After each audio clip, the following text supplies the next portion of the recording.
campur tangan Amerika Serikat dalam urusan Indonesia.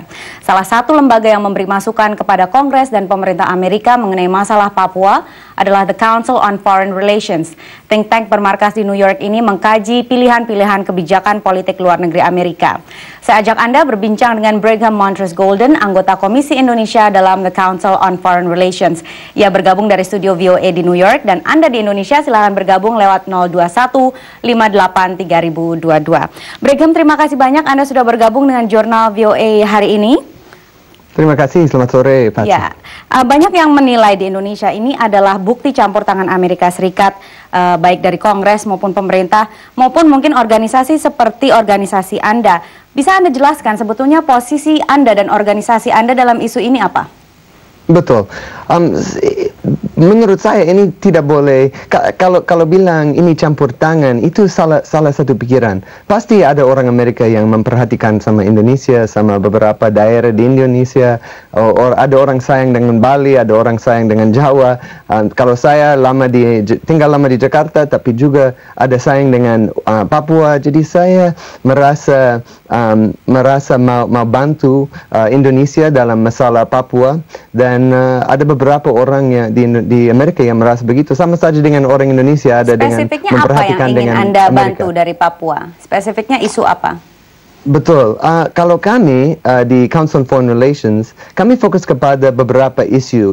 Ada isu politik, ada isu sosial budaya, ada isu ekonomi, ada isu kesehatan dan lain-lain. Jadi ini kami menulis satu laporan komprehensif kepada semua aspek kesalahan karena masalah di Papua, karena sebetulnya Papua itu daerah yang paling rendah dalam beberapa tingkat sosial di Indonesia. Jadi yang Anda inginkan di sini apa? Banyak orang yang menuduh Anda mendukung separatisme misalnya, tapi ada juga yang mengatakan bahwa sebetulnya Anda ingin upaya otonomi khusus yang ditingkatkan. Bisa dijelaskan? Betul. Kalau laporan kami di Council on Foreign Relations, tujuannya dan dasarnya ada otonomi khusus adalah cara paling baik dan paling benar untuk bantu Papua sebagai satu daerah yang penting di dalam Indonesia, negara Indonesia, dan otonomi khusus bisa menjadi satu jalan baik untuk selesaikan masalah Papua. Dan kalau otonomi khusus dilaksanakan secara penuh. Baik, Brigham, jadi bisa Anda jelaskan, mungkin Anda gambarkan kepada pemirsa Jurnal VOA di rumah ya, apa sebenarnya yang terjadi sekarang ini di Kongres dan juga di pemerintah Amerika Serikat? Apakah sekarang ini benar ada perkembangan di mana Kongres mempertanyakan dukungan Amerika Serikat terhadap PEPRA pada tahun 1969 dulu misalnya? Betul.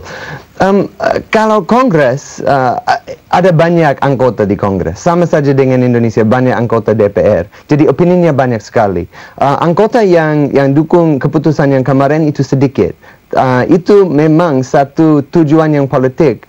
Tapi yang saya ada harapan orang Indonesia mengerti dukungan untuk demokrasi dan dukungan untuk HAM, hak asasi manusia dan lain-lain, itu banyak anggota Kongres.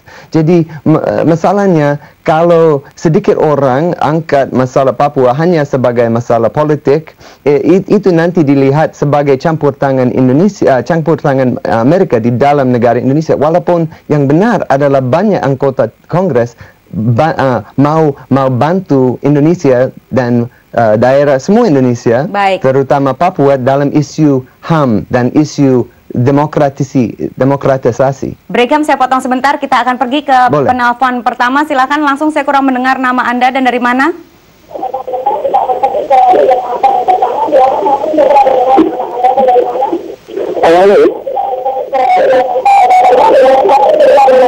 Silakan. Sayang sekali sambungan kita pagi hari ini buruk sekali. Pak, mungkin Anda bisa coba lagi 021583022. Brigham, kembali ke Anda ini ya. Menurut Anda apa yang akan terjadi dengan RUU yang sekarang ini nomor 2601 yang antara lain menyinggung mengenai masalah Papua? Maksudnya yang otonomi khusus atau yang RUU nomor 2601 yang mengatakan bahwa Kongres Amerika memiliki concern tertentu Apa yang Betul. akan terjadi dengan RUU tersebut menurut Betul. Anda? Ya belum, kita harus lihat. Sebetulnya menurut saya ini akan menjadi soal terus atau isu terus kalau tidak diselesaikan oleh Jakarta. Kalau Jakarta dialog dengan cara benar dan juga melaksanakan otonomi khusus dan benar, saya rasa ini tidak akan jadi soal terus di Kongres. Jadi menurut saya ini tergantung Jakarta. Baik, Brigham, saya coba lagi ke Jakarta dengan Pak Tommy, silakan. Silakan Pak Tommy.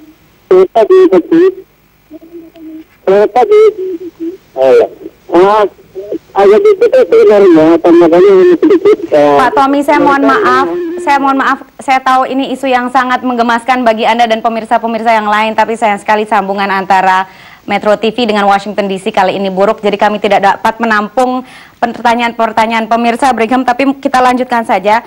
Saya ingin tanya, sebetulnya mungkin banyak pemirsa di Indonesia yang ingin tahu seberapa besar sih perhatian internasional terhadap isu Papua, baik itu dari pemerintah-pemerintah negara-negara maupun dari LSM seperti Anda? Maaf, bisa diulangi?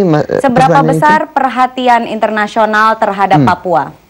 Oh, pasti ada banyak orang yang memperhatikan isu Papua, tapi apa itu isu Papua itu, Tan? Kalau maksudnya separatisme, itu tidak bisa dibilang ada banyak. Kalau mendukung HAM, mendukung proses demokratis di Papua, itu banyak, pasti ada.